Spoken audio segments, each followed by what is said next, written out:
Exam के हम बाहर हॉल के बाहर आया तो मालूम पड़ा कि मिस्टेक नहीं होना चाहिए। अगर मान लीजिए बाई चांस उस टाइम पे मैं अगर पढ़ा होता उसमें फोकस करता था तो वो भी क्वेश्चन का आंसर बराबर आया, मेरा आंसर वो गलत हुआ। पढ़ने के लिए टाइम निकालना इट्स नॉट इजी थिंग, ये बहुत बड़ा टास्क होता है कि यार बिजनेसमैन को प्रेशर होता है कि यार धंधा भी इतना बड़ा है, फैमिली को फाइनेंशियली सपोर्ट और अपनी भी फाइनेंशियल नीड्स को पूरा करना है। तो अभी भी लेट नहीं होता है, जितने आप जल्दी स्टार्ट करो उतना स्टार्ट करो। तो अभी आप उन एस्पिरेंट्स को, बच्चों को क्या बताना चाहोगे, क्या कहना चाहोगे जो अभी स्टार्ट करने का सोच रहे हैं? अब सिर्फ ये नहीं बोलूंगा कि सब अड्डा का ही देखो। हाय नमस्कार आदाब सत श्री अकाल, क्या हाल चाल। मैं रोहित आप सभी का स्वागत करता हूं अंडर 7 पर। होप आप सभी बढ़िया हो। MSCT 3 ईयर LLB का रिजल्ट अनाउंस हो गया है। जैसे हमने एक सीरीज स्टार्ट करी हुई है CUT PG LLB other law entrance exams के लिए रैंकर्स की बैठक, उसी सीरीज को हम यहाँ पर MSCT 3 ईयर LLB के लिए कंटिन्यू करेंगे। और यहाँ पर आज इस सीरीज में हमारे साथ में अक्षय जी हैं, पुणे से हैं, महाराष्ट्र से हैं और इन्होंने MSCT लॉ के लिए प्रिपरेशन की हुई है। एक अच्छा खासा परसेंटाइल है, इनकी पूरी जर्नी हम यहाँ पर समझेंगे। रैंकर्स की बैठक में हम सारी चीजें यहाँ डिस्कस करते हैं कि एक एस्पिरेंट ने कैसे प्रिपरेशन करी, कैसे तैयारी करी, क्या उसकी स्ट्रेटजी थी, जब वो एकदम हारा हुआ फील कर रहा था तो उसने अपने आप को कैसे संभाला, क्योंकि हर एक एस्पिरेंट की लाइफ में वो फेज जरूर आता है जहां पर वो बहुत ज्यादा लो फील करता है। इसके अलावा अगर हम बात करें तो कोई वर्किंग प्रोफेशनल्स होते हैं, बहुत सारे स्टूडेंट्स होते हैं, तो सभी के साथ में सभी की जर्नी यहाँ पर हम डिस्कस करेंगे। सो आज अक्षय जी हमारे साथ में। वेलकम अक्षय जी, कैसे हैं आप? मस्त है सर, आप कैसे हो? मैं एकदम बढ़िया। सो अक्षय जी मतलब थोड़ा सा मैं चाहता हूँ कि आप अपने बारे में एक बार बताएं शॉर्ट में कि लाइक आप क्या करते हैं और इस एज में आके आपने लॉ क्यों चूज किया? सबसे पहले आपने बुलाने के लिए धन्यवाद पॉडकास्ट में। मेरा अक्षय भंडारी, मैं बेसिकली पुणे में रहता हूँ, महाराष्ट्र में। और मेरा बैकग्राउंड वैसे टेक्निकल है, सिविल इंजीनियरिंग में। मैंने गवर्नमेंट इंजीनियरिंग कॉलेज में पुणे में 2004 में एडमिशन लिया था और 2008 में पास आउट हुआ सिविल इंजीनियर। उसके बाद 2 साल कंस्ट्रक्शन मैनेजमेंट एंड ट्रांसपोर्टेशन में यूएस में मैंने मास्टर्स किया है। यूएस में 2010 में पास आउट हुआ। उसके बाद तुरंत मैं इंडिया में आया, क्योंकि जॉब का वैसे तो अपना कोई फोकस नहीं था, बिजनेस आगे रन करना था। तो 2011 से मैं बिजनेस में हूँ, कंस्ट्रक्शन में, पुणे में। AP भंडारी नाम से है मेरा। तो पिछले लगभग 15 साल से मैं कंस्ट्रक्शन का देखता हूँ उसे। तो लॉ चूज़ करने का बेसिक रीज़न वही था उसमें कि जब जैसे हमारे कंस्ट्रक्शन इंडस्ट्री में आप कौन सा भी बेसिक रहता है तो प्लॉट रहता है, उसके ऊपर हम कंस्ट्रक्शन करते हैं। तो प्लॉट में बहुत सारे कभी कभी लीगल लिटिगेशन रहते हैं, कुछ बहुत कॉम्प्लिकेशंस रहते हैं, थोड़े बहुत रहते हैं ऐसा। तो वो कॉम्प्लिकेशन हम सॉल्व करते हैं किसके पास है? तो लीगल एडवाइज़र, वकील के पास है। वो जब वो बताते हैं तो वो डेफिनेटली जो हमको चाहिए रहता है वो 100% उनके तरफ से आएगा ज़रूरी नहीं है। तो क्यों ना फिर हम खुद डायरेक्टली लीगल नॉलेज में पूरा हम फोकस करें और LLB करके आगे जाके अपने ही बिजनेस में उसका बेनिफिट कैसा होगा, वही सोच के मैंने LLB में अभी ये किया। तो पिछले मेरा एक्चुअली करने का 3-4 साल से ही था, लेकिन कैसे रहता है बिजनेस में, कभी कभार अपने को 2-3 साल ऐसे रहते हैं उसमें कि अपने को पूरा बिजनेस के ऊपर ही फोकस कर सकते हैं। उसमें हम टाइम निकाल के LLB के लिए करना, तो वो पिछले 3-4 साल में नहीं हुआ था। तो लेकिन लास्ट ईयर में जैसे अप्रैल 2025 से जैसे मैंने स्टार्ट किया कि अब इस साल अपने को कुछ भी हो तो भी फोकस करके LLB करना ही है, नहीं करना ही, तो एंट्रेंस के लिए प्रिपेयर करना ही है। तो अप्रैल से स्टार्ट किया था प्रिपरेशन ऐसे तभी से। ठीक है। सो अड्डा 247 के बारे में आपको कैसे पता चला? यूट्यूब से। मैं स्टार्टिंग के अप्रैल से जब स्टार्ट किया था तो मेरे पास एंट्रेंस के लिए क्या सिलेबस है वो भी मालूम नहीं था, स्टार्टिंग फ्रॉम स्क्रैच। जैसे बाकी के बच्चों के लिए उनको मालूम रहता है कि वो बस उनको जो जैसे वो स्क्रैच से स्टार्ट करते हैं वैसे भी मैंने भी स्क्रैच से ही स्टार्ट किया। तो लेकिन क्या सिलेबस है क्या नहीं, तो ये जब से मैं ऐसे यूट्यूब पे सर्च किया बाबा कि CET एग्ज़ाम के लिए क्या सब्जेक्ट्स कौन से रहते हैं, वहाँ से शुरुआत थी। तो जैसे जैसे मैंने स्क्रॉल किया यूट्यूब में तो अड्डा का आपका ये लेक्चर जनरल नॉलेज का और करंट अफेयर का मुझे लास्ट ईयर का ही उस टाइम में अपने को मुझे रेफरेंस के लिए दिखा। तो पहले मैं बोला ठीक है, पहले अभी कैसा, मुझे वो मालूम नहीं था कि आपके इसमें पेड बैचेस भी रहते हैं कुछ टाइम। मुझे लगा यूट्यूब में जैसे आप, क्योंकि बहुत सारे लेक्चर्स अभी इतना वास्ट है, जैसे में अभी मेरी बच्ची है वो 8th स्टैंडर्ड में है, वो भी उसके फिजिक्स के लेक्चर वगैरह वो भी यूट्यूब पे उसको मिल जाता है। मुझे लगा इसका भी होगा, वैसे तो हम यूट्यूब से ही हम प्रिपरेशन कर लेंगे, हो जाएगा 1 साल में, तो बहुत बड़ा टाइम है, 1 साल में हो जाएगा। लेकिन जैसे से मालूम पड़ा कि नहीं है, सिर्फ यूट्यूब सफिशिएंट नहीं है, मुझे ये भी समझने के लिए 3 महीने लग गए। तो जून के बाद फिर मैंने जैसे देखा कि बेनिफिट है, क्या है बेनिफिट, पहले सब रिसर्च किया उसके पहले। ऐसा नहीं कि वो डायरेक्टली पसंद आया और सिलेक्ट किया, ऐसा नहीं, पूरा रिसर्च किया। और सिर्फ अड्डा का नहीं, बाकी 2-3 प्लेटफॉर्म भी थे जो अच्छा लगे उसमें, तो फोकस किया उसमें। और जून एंड में मैंने सिलेक्शन किया था कि बाबा अपने को पेड बैच लेना ही पड़ेगा, क्योंकि बेसिक कंसेप्ट में अगर अपने को डिटेल में मालूम होना चाहिए, तो उस हिसाब से फिर मैंने जून एंड में एनरोल किया था। ओके, तो कितना परसेंटाइल आपका बना है? अभी मेरा परसेंटाइल जो आज ही सुबह दोपहर को मालूम पड़ा उसमें आया है, पीडीएफ फाइल से देखा, 98.9831 समथिंग परसेंटाइल है, 99%। आप कितना एक्सपेक्ट कर रहे थे कि लाइक ये ऐसे काम होगा ज्यादा? अभी कैसा था, परसेंटाइल कैसे निकालते ये मालूम नहीं था अपने को। मुझे ये था कि अब 120 मार्क का एग्जाम रहता है, जिसे आपने बताया था कि अगर आप 110 तक आप टारगेट रखते हो तो आपको बेस्ट पॉसिबल कॉलेज मिल सकता है। परसेंटाइल उस हिसाब से रहेगा, बेस्ट पॉसिबल जितना है, क्लोज टू 100 है। तो डेफिनेटली मेरा वही टारगेट था कि अपने को अगर 110 मेरा मार्क का टारगेट था उसमें पूरा, लेकिन 100 से मिले, 100 ही क्वेश्चन बराबर आया उसमें 120 में से। तो मुझे लगा था अराउंड उस हिसाब से, अभी कितने परसेंटाइल मिलेगा मालूम नहीं। तो मैंने 2-3 लोगों को पूछा भी उसमें, कि मैंने देखा भी लास्ट ईयर में अगर मान लीजिए अगर 100 मार्क्स है तो परसेंटाइल कितना था, तो कुछ वो लास्ट टाइम पे ऐसा ही कुछ 98 के आसपास ही था वैसे। तो फिर भी मुझे लगा था कि अगर हम 110 हो सकता था तो क्लोज टू 100 भी हो सकता है। लेकिन ठीक है, लेकिन कैसा है, बाकी पूरे फैक्टर्स हम कंसीडर करके, क्योंकि सब्जेक्ट इतना वास्ट है और एग्जाम के वक्त में कुछ सिली मिस्टेक भी होते हैं, दैट एक्सेप्टेबल है। नहीं 2-3 मेरे भी वैसे हुए कि जब एग्जाम के हम बाहर हॉल के बाहर आया तो मालूम पड़ा कि ये मिस्टेक नहीं होना चाहिए था। लेकिन जो प्रिपरेशन, जो टफ क्वेश्चंस थे उसके आंसर बराबर आए तो कॉम्पेंसेट हो जाता है, ऐसा है। उस हिसाब से प्रिपरेशन अच्छा किया एंड मार्क्स भी सेटिस्फैक्ट्री है उसे, उसमें और थोड़ा बढ़ सकता था, लेकिन दैट्स ओके। तो अभी आपको ऐसा नहीं लगा कि लाइक काश अगर जैसे मैंने अप्रैल से आपने स्टार्ट किया, ठीक है, अपने यूट्यूब पे 2-3 महीने दिए, फिर उसके बाद में कभी आपको ऐसा फील नहीं हुआ कि काश यार मैं पहले ही पेड बैच की तरफ चला जाता, या पहले ही मैं लॉ महापेक में एनरोल कर लेता तो मेरे लिए और थोड़ा अच्छा हो सकता था कि मैं अपना रिवीजन अच्छे से और कर पाता है, ऐसा कुछ? हाँ, स्पेशली स्टार्टिंग से अगर करना होता तो करंट अफेयर्स के लिए बहुत ज़रूरी है, क्योंकि ज़रूरी नहीं है कि करंट अफेयर आपको 1 साल के अभी आएगा, 1 साल के पहले भी आ सकता है, ऐसा है। तो हाँ, तो अगर मान लीजिए अगर अप्रैल से स्टार्ट करता था तो अप्रैल मई जून 3 महीने का करंट अफेयर्स, उसके रिलेटेड उस टाइम पे की जो बेसिक न्यूज़ बोलो, जो भी रिलेटेड टू अपने लॉज के हिसाब से, तो फ़र्क पड़ता ही है, ऐसा है। जैसे अभी क्वेश्चंस में भी कुछ आया था वैसे में कि अप्रैल 2025 में, सॉरी जनवरी 2025 में ऑस्ट्रेलियन ओपन किसने जीता था।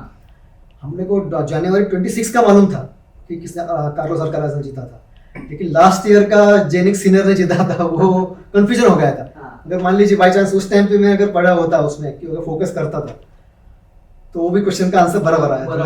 मेरा आंसर वो गलत हुआ था, मैंने कार्लोस की सिलेक्ट किया था, तो ऐसा एक एग्जाम्पल हुआ उसमें। तो वही है, जितना आप जल्दी सिलेक्शन करोगे उतना आप कंफ्यूजन से थोड़ा सा उतना दूर जाओगे और फोकस हो जाता है। तो डेफिनेटली, तो जैसे मान लीजिए आपके कॉलेज का भी नया साल स्टार्ट होता है अप्रैल से ही, तो उसी टाइम पे आप अगर आप क्लासेस के भी ज्वाइन करते हो तो I would say definitely benefit होगा ही। ठीक है। सो अगर मैं बात करूं अक्षय जी, आप बिजनेस भी देख रहे थे, आपके फैमिली भी है, और आप पढ़ाई भी कर रहे थे, तो कैसे आप मैनेज करते थे कि लाइक चीज़ों को बैलेंस करना? क्योंकि एक बिजनेसमैन के लिए पढ़ने के लिए टाइम निकालना it's not a easy thing, ये बहुत बड़ा टास्क होता है कि यार बिजनेसमैन को प्रेशर होता है कि यार धंधा भी अपना बड़ा करना है, फैमिली को फाइनेंशियली सपोर्ट और अपनी भी फाइनेंशियल नीड्स को पूरा करना है, तो फिर इस बीच में आप कैसे टाइम निकाल लेते थे? सर टाइम निकालना, उसमें आपको उस फील्ड के लिए ना जैसे हम अच्छा लगना चाहिए। उसमें बेसिकली कैसा था, मुझे रीडिंग का मुझे पहले से ही ये है, मैंने अच्छा लगता है रीडिंग करना, स्पेशली फाइनेंशियल न्यूज़ के लिए बोलूँ, क्योंकि बिजनेसमैन हो, बिजनेस में डेफिनेटली कभी भी टाइम मैनेजमेंट सबसे प्रायोरिटी है। राइट। टाइम मैनेजमेंट होना चाहिए, सेल्स का भी देखना है, परचेसिंग का है, सब है। लेकिन जैसे आप टाइम मैनेज अच्छा करोगे उतना आपको हर एक सेक्टर में आपको आप उतना आप एग्जीक्यूट अच्छे से कर सकते हो। तो टाइम मैनेजमेंट करने के लिए मैंने डेफिनेटली इवनिंग के 2 घंटे का अपने को करना ही है। सब्जेक्ट भले कौन सा भी हो, उसमें करंट अफेयर्स रहने दो, जनरल नॉलेज रहने दो, उसमें तो मैं हर रोज़, कभी कभार नहीं होता था, कभार मान लीजिए कुछ फैमिली प्रायोरिटीज रहेगा वगैरह, लेकिन मैक्सिमम जितना हो सके उतना इवनिंग को 7 से 9 या फिर 6 से 8, वो ऑफिस का टाइमिंग खत्म होने के बाद सब स्टाफ चला जाता था, मैं अकेला ऑफिस में रहता था, उसमें पढ़ाई करता था। पूरा मेरा ऑफिस में जितना भी बुक्स है सारे लॉस के, तो ऑफिस में ही, घर पे एक भी नहीं है। घर पे सिर्फ मेरा अगर लैपटॉप में होगा या फिर मोबाइल में नोट्स वगैरह होगा वो तो नहीं, लेकिन जितने भी हर रोज एवरीडे जो भी अपने क्लासेस होते थे उसमें नोट्स निकालना, हाथ से लिखने का, जो हाथ से लिखने का जो अपने को, मैं आज भी, मुझे मेरे टीचर जो मुझे 10th स्टैंडर्ड में सिखाते थे, आप एक बार लिखोगे तो आप 4 बार रीडिंग करना होता है। तो मैं सजेस्ट डेफिनेटली करूंगा, आप सिर्फ पढ़ने के ऊपर, मोबाइल के और लैपटॉप के ऊपर फोकस मत करो, राइटिंग के ऊपर फोकस करो। क्योंकि भले ही आपका एग्जाम कंप्यूटर बेस्ड है, लेकिन आपको आगे जाके LLB आप करोगे, आपका एग्जाम तो राइटिंग में ही रहेगा, तो कंप्यूटर बेस्ड तो रहेगा ही नहीं। तो पढ़ना कभी भी होगा तो इफेक्टिवली पढ़ना मेरे हिसाब से आज भी राइटिंग में ही है। मैंने आज भी मेरे पूरे नोट्स संभाल के रखे पूरे साल के, करंट अफेयर्स बोलो, आपके जितने भी लेक्चर्स के नोट्स है, PDF मेरे पास भले होंगे, लेकिन PDF का भी शॉर्ट फॉर्म, शॉर्ट्स जो नोट्स है सब हैंड अटैच है। और वो मेरे लिए सिर्फ अभी के लिए नहीं, वो लाइफ टाइम रहेगा सर। क्योंकि जो लॉ के जो नोट्स है वो तो कभी चेंज नहीं होने वाले, करंट अफेयर्स या फिर जो हिस्ट्री है या ज्योग्राफी है, तो as it is static GK हमेशा ऐसे ही रहेगा। तो मैं डेफिनेटली बोलूँगा कि टाइम निकाल सकते हो। टाइम निकालने के लिए उसमें आप कौन से बात के लिए आप अननेसेसरी टाइम वेस्ट करते हो, उसमें से आप टाइम निकाल सकते हो, बाकी आराम से हो जाता है।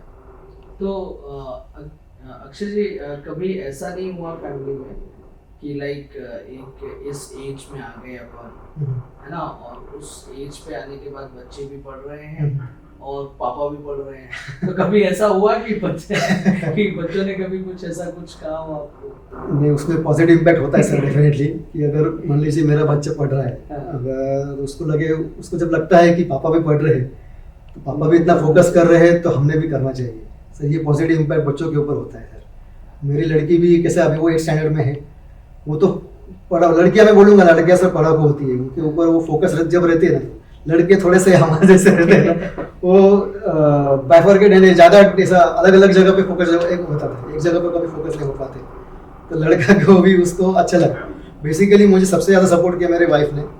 पापा, मेरे पापा भी बोल रहे थे क्या कर रहे हैं इतना, क्या जरूरी तेरे को, अच्छा खासा बिजनेस है, सब देखना है, वो बढ़ाना है।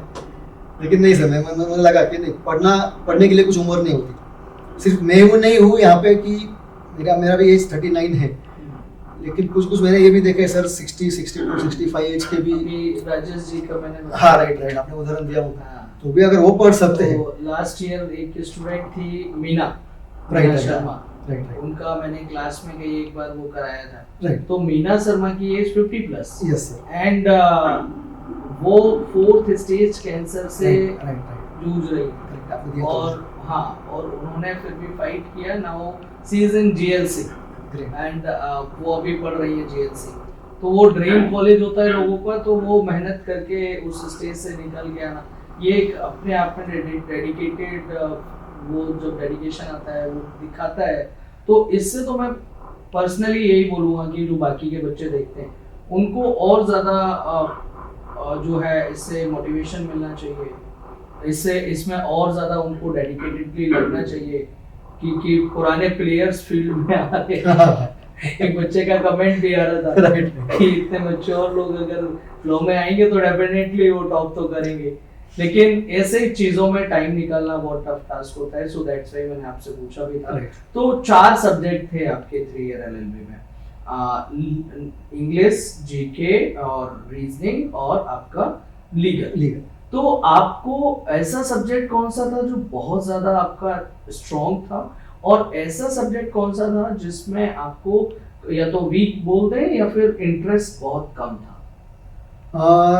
सर मेरा देखा, मैंने जैसे मैं आपको बताया कि तो इंजीनियरिंग में से मेरा बैकग्राउंड है, तो लॉजिकल रीजनिंग वो मेरे लिए बहुत इजी था। डेफिनेटली बोल सकता हूँ बहुत इजी है, ऐसा नहीं कि ओवर कॉन्फिडेंस से बोल रहा हूँ। क्योंकि बेसिक बेसिक कंसेप्ट उसमें मेरे हुए हैं उसमें, जैसे क्लॉक्स है, कैलेंडर्स है, तो आसानी से आते गए, फॉर्मूलाज है। तो वो मैथमेटिक्स मेरे पहले से ही पहचान, मैंने अच्छा वाला subject from 10th standard 12th standard से हुआ है। तो लॉजिकल रीजनिंग के ऊपर मैंने कब सबसे कम फोकस किया, सबसे ज़्यादा फोकस मैंने इंग्लिश के ऊपर किया सर। क्योंकि भले ही मेरा एजुकेशन यूएस में हुआ होगा ये, लेकिन जो टाइप ऑफ सिलेबस इंग्लिश में जो है, बेसिक्स है उसमें, सिनोनिम्स, एंटोनिम्स, वॉइसेस है, डायरेक्ट इनडायरेक्ट स्पीच, हम के उसके ऊपर कभी ज़्यादा हम यूज़ नहीं, कभी किया नहीं, डे टू डे लाइफ में हम कभी स्पीकिंग के लिए यूज़ नहीं होता है। तो और सबसे मुझे ना बोरिंग सब्जेक्ट इंग्लिश ही लगता है। लेकिन मान लीजिए मैंने ऐसा कभी सोचा नहीं कि अब इंटरेस्ट नहीं, ऐसा नहीं, अगर जो बोरिंग लगता है तो उसको इंटरेस्टिंग कैसे बनाना है, तो लेक्चर अटेंड करके, कॉन्सेंट्रेट करके, थोड़ा ज़्यादा फोकस उसके ऊपर करना है, थोड़ा ज़्यादा एफर्ट्स लेना है। तो एफर्ट्स लेने के लिए क्या क्या करना है, रीडिंग करो बस, बेस सबसे अच्छा है रीडिंग करो, न्यूज़पेपर रीडिंग करो, एक और फाइनेंशियल टाइम्स देखो, इकोनॉमिक टाइम्स देखो, नॉर्मल कौन सा भी टाइम्स ऑफ इंडिया, बहुत सारे न्यूज़पेपर्स है। अब मैंने घर पे उसके लिए मैं 1 साल के लिए मैंने times of India newspaper start भी किया था, क्योंकि डेली रूटीन पे हमारा सिर्फ मेरा मराठी न्यूज़पेपर ही आता था। अच्छा। तो उसके लिए सिर्फ फोकस के लिए मैं टाइम्स ऑफ इंडिया 1 साल के लिए यूज़ किया मैंने। तो वही इंग्लिश के लिए, लीगल मुझे इंटरेस्टिंग बहुत लगा स्टार्टिंग से, क्योंकि आर्टिकल्स है, अलग अलग आर्टिकल्स, फंडामेंटल राइट से लेकर मान लीजिए सब इतने जो वेरियस आर्टिकल्स थे, तो लीगल मुझे वो इंटरेस्टिंग बहुत लगा उसमें डेफिनेटली। और बाकी जनरल नॉलेज तो पहले से ही है ना, स्टैटिक जीके जैसे बताया, हिस्ट्री में पहले से इंटरेस्ट था, हिस्ट्री, ज्योग्राफी, इकोनॉमिक्स वगैरह, तो उसमें कभी इतना टफ नहीं लगा। बस उसमें ऐसा है कि सिलेबस इतना वास्ट है, आप जितना करोगे उतना कम है। हाँ, तो फोकस अगर उसके ऊपर आप रखोगे तो ज़्यादा टेंशन नहीं लेना है, जितना आप ज़्यादा रिविजन करोगे स्टैटिक जीके में बेसिकली। करंट अफेयर्स के ऊपर अपने हाथ में नहीं है कि कौन सा सामने वाला एग्जामिनर क्या सेट करेगा, अपने हाथ में नहीं। और नसीब अच्छा इस टाइम ऐसा हुआ कि स्टैटिक जीके के ऊपर ही ज़्यादा भरोसा, उन्होंने फोकस ज़्यादा किया था।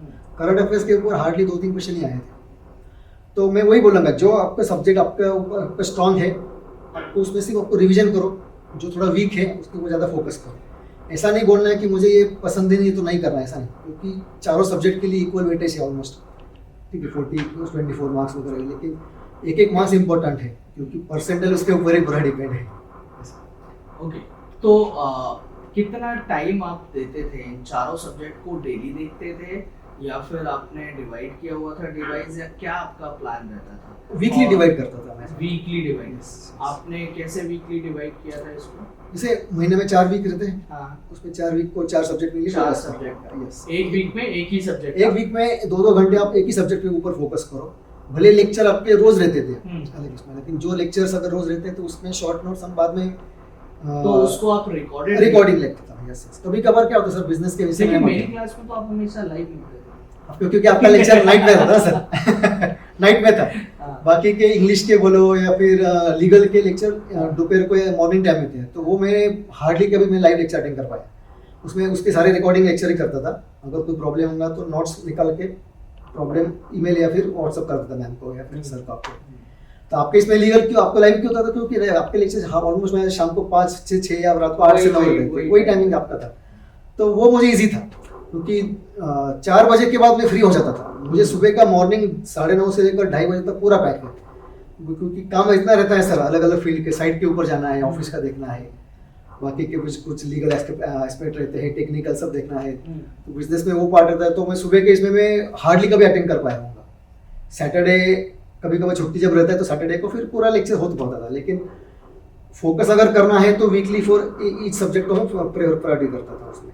मान लीजिए एक सब्जेक्ट एक वीक में इंग्लिश को किया, नेक्स्ट वीक में करंट अफेयर्स होगा। अच्छा, ऐसे डिवाइड किया और फिर सेम वही नेक्स्ट मंथ में वही फोकस, नेक्स्ट मंथ में वही। यस।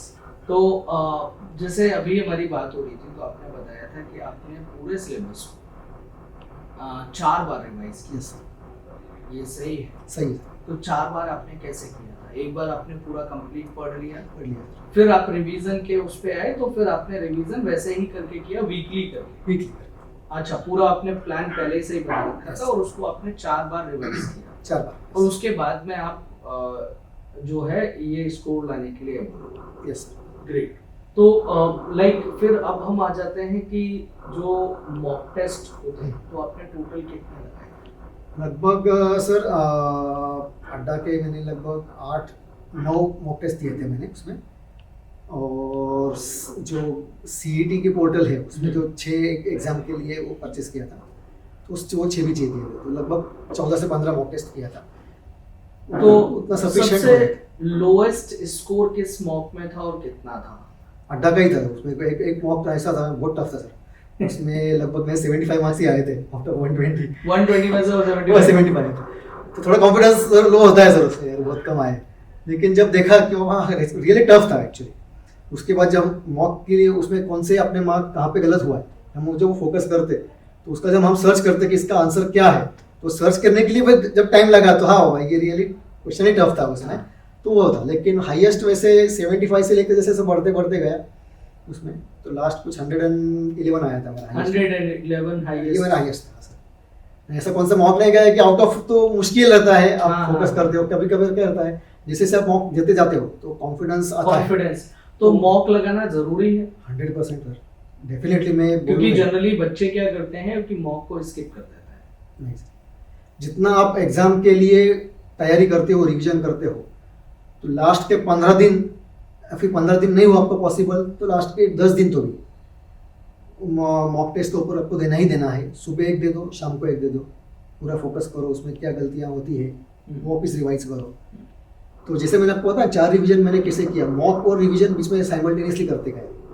जैसे मान लीजिए इसमें गलती हुआ है तो वो गलती वापस नहीं होना चाहिए, तो इसीलिए वो वापस रिवाइज किया, वो पूरा वापस। हाँ, वो मतलब प्रॉपर एक एनालिसिस आपने किया है जो Yes. कि स्टूडेंट को करना चाहिए कि केवल मॉक लगाने से ही काम नहीं चलेगा, आप मॉक लगा के छोड़ देना नहीं है, उसको प्रॉपर एनालाइज करना है। Yes. जो मिस्टेक्स आपने करी हैं वो एनालाइज करनी है और उनको इम्प्रूव करना है। डेफिनेटली। सो अब अगर जैसे अभी हम मई के एंड पे बैठे हुए हैं और जून बिल्कुल स्टार्ट होने वाला है, तो अभी आप उन एस्पिरेंट्स को, उन बच्चों को क्या बताना चाहोगे, क्या कहना चाहोगे जो अभी स्टार्ट करने का सोच रहे हैं या फिर वो आगे स्टार्ट करेंगे? जैसे मैंने बताऊंगा, जो अभी नेक्स्ट ईयर जो एग्जाम देने वाले हैं कभी भी लेट नहीं होता है, जितने आप जल्दी स्टार्ट करो उतना स्टार्ट करो उसमें।